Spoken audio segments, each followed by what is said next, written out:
লাইলাতুল কদর, এই কদরের রাতটা হচ্ছে এমন রাত যেটা খায়রুম মিন আলফি শাহর, হাজার মাসের চেয়েও সেরা। 1000 মাস লাগাতার ইবাদত করলে যে সওয়াব, কদরের রাতে ইবাদত করলে এর সমান সওয়াব হবে নাকি? সমান হবে না। আল্লাহ তাআলা বলেছেন খায়রুম মিন আলফি শাহর, না, এর চেয়েও শ্রেষ্ঠ, এর চাইতেও বেশি। 1000 মাসে, অর্থাৎ 1000 মাসে হয় 83 বছর 4 মাস। তো কদরের রাতে যদি আমরা ইবাদত করি তাহলে 83 বছর 4 মাস ইবাদত করলে যে সওয়াব, সে সওয়াব আল্লাহ তাআলা আমাদের আমলনামায় নসিব করবেন।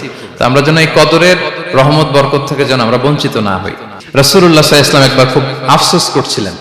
তিনি যখন শুনতে পেলেন যে বনি ইসরাইলের অনেক অনেক লোক 1000 বছর হায়াত পেত, তারা শত শত বছর ইবাদত করত, শত শত বছর তারা জিহাদ করত, তখন তিনি আফসোস করে বললেন, হায় রে, আমার শেষ সময়ের উম্মতের কি হবে? কারণ তিনি বলেছেন যে আমারু উম্মতি মা বাইনা 60 ইলা 70, আমার উম্মতের গড় বয়স হচ্ছে 60 থেকে 70। ওয়া আকাল্লুহুম মান ইয়াজুজু যালিক, খুব অল্প সংখ্যক লোকই এর চেয়ে বেশি হায়াত পাবে। রাসূল সাল্লাল্লাহু আলাইহি ওয়াসাল্লাম যখন দেখলেন যে শত শত বছর হায়াত পেয়েছে বনি ইসরাইলের লোকেরা, বনি ইসরাইলের ওরা শত শত বছর জিহাদ করেছে, তো আমার উম্মত তো 60 বছরে তার হায়াতই শেষ, 60 থেকে 70 এর মধ্যে তার জীবনই শেষ, তো আমার গুনাহগার উম্মতের কি হবে? রাসূল সাল্লাল্লাহু আলাইহি ওয়াসাল্লাম খুব আফসোস করছেন। তো রাসূলুল্লাহ সাল্লাল্লাহু আলাইহি ওয়াসাল্লামের এই চিন্তা, এই উদ্বিগ্নতা দূর করার জন্য আল্লাহ তাআলা সূরাতুল কদর নাযিল করলেন এবং বললেন যে ইন্না আনসালনাহু ফি লাইলাতিল কদর ওয়া মা আদরাকা মা লাইলাতুল কদর লাইলাতুল কদরি খায়রুম মিন আলফি শাহর। লাইলাতুল কদর, এই কদরের রাতটা হচ্ছে এমন রাত যেটা খায়রুম মিন আলফি শাহর, হাজার মাসের চেয়েও সেরা।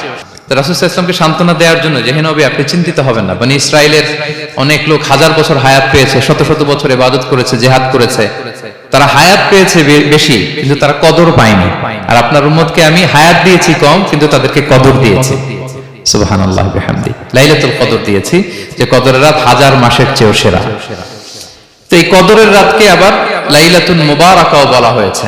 ইন্না আনসালনাহু ফি লাইলাতিন মুবারাকা, এটা বরকতময় রাত।